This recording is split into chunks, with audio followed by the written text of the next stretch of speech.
करते हैं जहां पर भी शुद्ध के लिए युद्ध अभियान छिड़ा हुआ है। यहां भी ताबड़तोड़ कार्रवाइयां लगातार हो रही हैं, लेकिन सवाल वही है कि आखिर इन सैंपल की रिपोर्ट आएगी कब तक।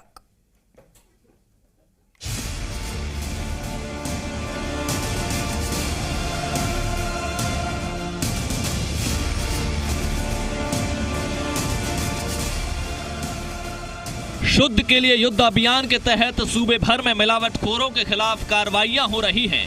टोंक में भी खाद्य विभाग की टीम लगातार कार्रवाई कर रही है। कई दुकानों पर टीम ने छापेमारी की। टीम को देखकर कई मिलावटखोर दुकान छोड़कर फरार हो गए। टीम ने फर्म विमल कुमार धर्मचंद के यहां हल्दी पाउडर के पाउच सैंपल लेकर 68 किलो हल्दी सीज की। तो रायचंद बिच्छूमल के यहां से तेल के सैंपल लिए, जिसमें टैगोर ब्रांड का 204 लीटर स्टॉक और दूसरे महाराजा ब्रांड का 373 कच्ची घाणी के तेल के स्टॉक को सीज किया।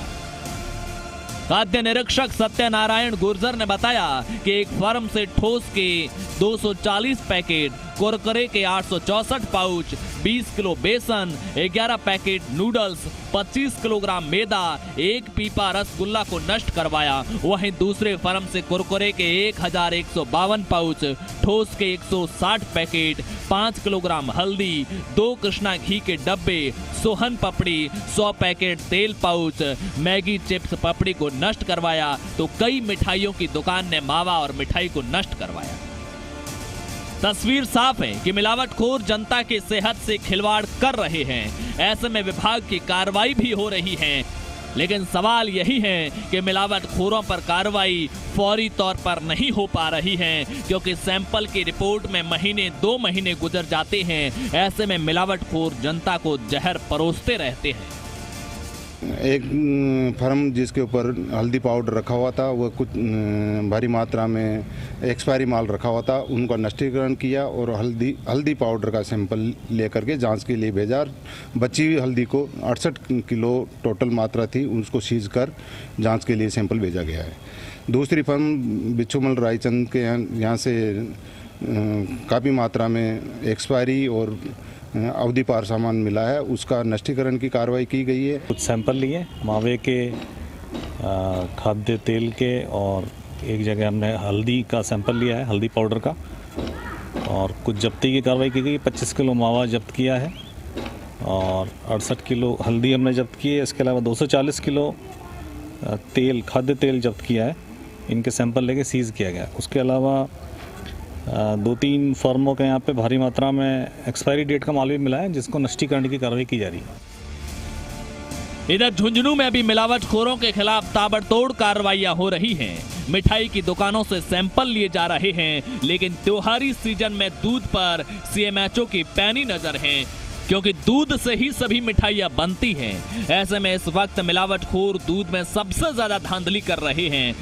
CMHO शहर में आने वाले दूधियों को लगातार चेक कर रहे हैं। तस्वीरों में आप देख सकते हैं कैसे दूध वाला अधिकारी के सामने गिड़गिड़ा रहा है और छोड़ने की बात कर रहा है, लेकिन इस शख्स ने करीब 80 लीटर दूध में आधी मात्रा में पानी मिलाया हुआ था। जिसके बाद टीम ने कार्रवाई की तो ये शख्स अधिकारियों के पैर पकड़ने लगा।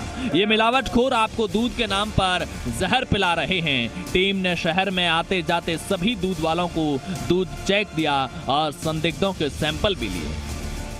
इंद्रपुरा गांव से एक शिकायत हमें आई थी। डेली लगातार कंट्रोलों में शिकायत आ रही थी, और उसके बाद जैसे ही हम मौके पे पहुंचे तो हमारी गाड़ी को देख के उसने वापस अपना ऑटो घुमा लिया और भागने की कोशिश कर रहा था। तुरंत रूप से हम वापस पहुंचे और उसको पकड़ा और उसके सैंपल लिए।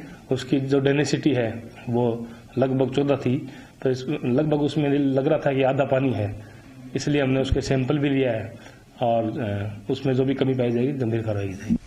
ये अलग बात है कि शुद्ध के लिए युद्ध के तहत मिलावटखोरों के खिलाफ पूरे सूबे में जबरदस्त तरीके से कार्रवाइयां हो रही हैं। कई जिलों में बड़ी कार्रवाइयां भी हुई हैं, लेकिन सवाल फिर वही है कि जब इनकी रिपोर्ट ही दिवाली के बाद आएगी तो फिर जनता को इन नकली चीजों से कैसे बचाया जाएगा।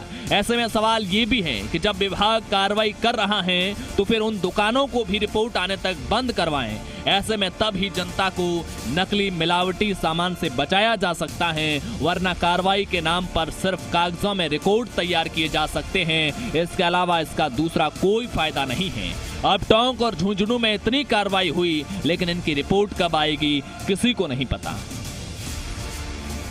टोंक से पुरुषोत्तम जोशी के साथ झुंझुनू से संदीप केडिया, जी मीडिया।